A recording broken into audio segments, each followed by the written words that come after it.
দ্রোণাচার্য পুরস্কার প্রাপ্ত বিখ্যাত সাঁতারু তপন পানিগ্রাহীর হাত ধরে গড়ে ওঠা মহিষাদল সুইমিং ক্লাবের সুবর্ণ জয়ন্তী বর্ষে সংস্থা প্রতিষ্ঠা দিবসে আয়োজন করা হলো রক্তদান শিবিরের। মহিষাদলের বিপন্ন বন্ধু সভাগৃহে রক্তদান শিবিরের আয়োজন করা হয়।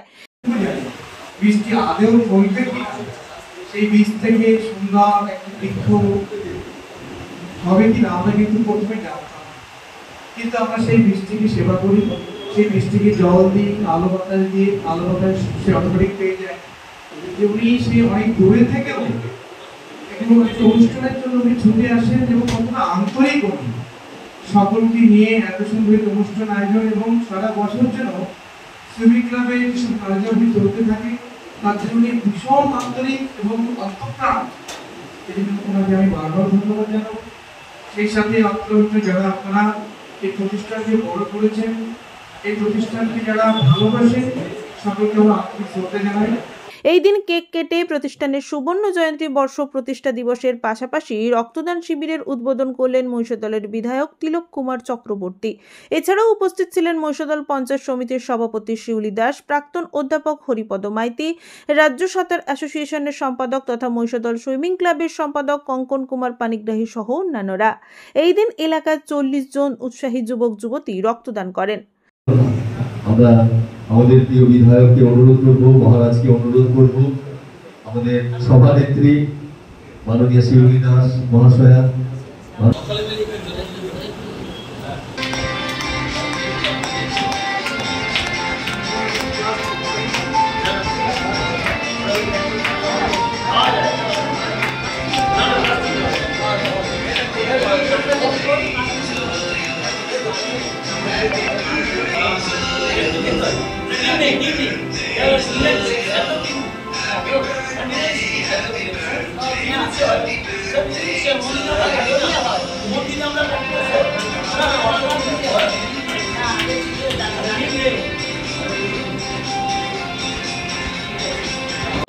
একজনের সঙ্গে একজনের প্রতিযোগিতা হবে, এটাই স্বাভাবিক।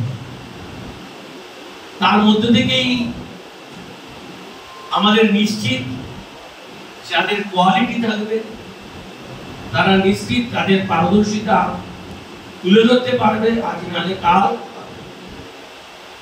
সুইমিং ক্লাবের সঙ্গে মানসিকভাবে সমস্ত দিক থেকে সুইমিং ক্লাবের সঙ্গে আগেও ছিলাম, আজও আছি, আগামী দিনেও সুইমিং ক্লাবের সঙ্গে থাকবো আমার সীমাবদ্ধ ক্ষমতার মধ্যে। হয়তো অনেকে অনেকটা বেশি প্রত্যাশা করে, কিন্তু আমাদের কিছু লিমিটেশন আছে, সেখানে আমাদের